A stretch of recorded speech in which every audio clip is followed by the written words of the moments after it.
ಶುಭೋದಯ, ನಮಸ್ಕಾರ, welcome to Yoyo Kannada. ಬನ್ನಿ ನೋಡೋಣ ಚೀನಿವಾರಪೇಟೆಯಲ್ಲಿ ಚಿನ್ನದ ಬೆಲೆ.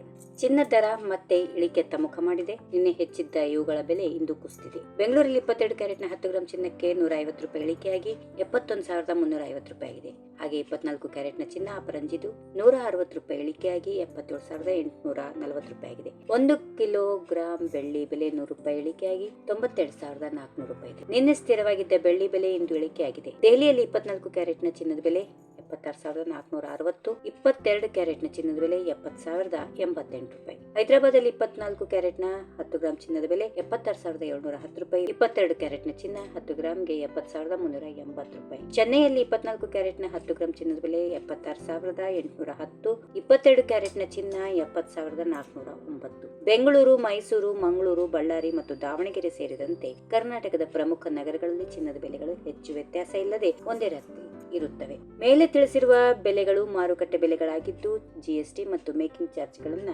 ಒಳಗೊಂಡಿಲ್ಲ. ಅವುಗಳನ್ನ ಒಳಗೂಡಿಸಿದ್ರೆ ಬೆಲೆಗಳು ಇನ್ನಷ್ಟು ಹೆಚ್ಚಾಗುತ್ತವೆ. ಚಿನ್ನದ ಬೆಲೆ ತೆರಿಗೆಯನ್ನು ಆಧರಿಸಿ ರಾಜ್ಯದಿಂದ ರಾಜ್ಯಕ್ಕೆ ಬದಲಾಗುತ್ತದೆ. ಯುಎಸ್ ಡಾಲರ್ ದುರ್ಬಲತೆಯಿಂದ ಚಿನ್ನದ ಬೆಲೆ ಮತ್ತೆ ಇಳಿಕೆಯಾಗಿದೆ. ಭೌಗೋಳಿಕ ಹಾಗೂ ರಾಜಕೀಯ ಉದ್ವಿಗ್ನತೆಗಳು ಚಿನ್ನದ ದರದ ಮೇಲೆ ಪರಿಣಾಮ ಬೀರುತ್ತವೆ. ರಷ್ಯಾ ಉಕ್ರೇನ್ನ ಯುದ್ಧದ ಹಿನ್ನೆಲೆ ಜಾಗತಿಕ ಉದ್ವಿಗ್ನತೆಗಳಿಂದಾಗಿ ಚಿನ್ನದ ಬೆಲೆಯಲ್ಲಿ ಏರಿಳಿತಗಳನ್ನು ಕಾಣುವಂತಾಗಿದೆ. ಚಿಲ್ಲರೆ ಮಾರುಕಟ್ಟೆಯಲ್ಲಿ ಚಿನ್ನಕ್ಕೆ ಹೆಚ್ಚಿದ ಬೇಡಿಕೆಯನ್ನು ನಾವು ಕಾಣಬಹುದು. ಇನ್ನು 2025 ವೇಳೆಗೆ ಫೆಡರಲ್ ರಿಸರ್ವ್ ನಿಂದ ಹಣಕಾಸು ನೀತಿ ಮುನ್ಸೂಚನೆಯ ಬಗ್ಗೆ ನಿಖರವಾದ ಸಂಕೇತಗಳನ್ನು ನಿರೀಕ್ಷಿಸಲಾಗಿದೆ. ಇದು ಸ್ಪಾಟ್ ಚಿನ್ನದ ಮೇಲೆ ಕೂಡ ಪರಿಣಾಮ ಬೀರಿದೆ. ಈ ವಿಡಿಯೋ ನಿಮಗೆ ಇಷ್ಟವಾದಲ್ಲಿ ಲೈಕ್ ಮಾಡಿ, ಶೇರ್ ಮಾಡಿ, ಸಬ್ಸ್ಕ್ರೈಬ್ ಮಾಡಿ.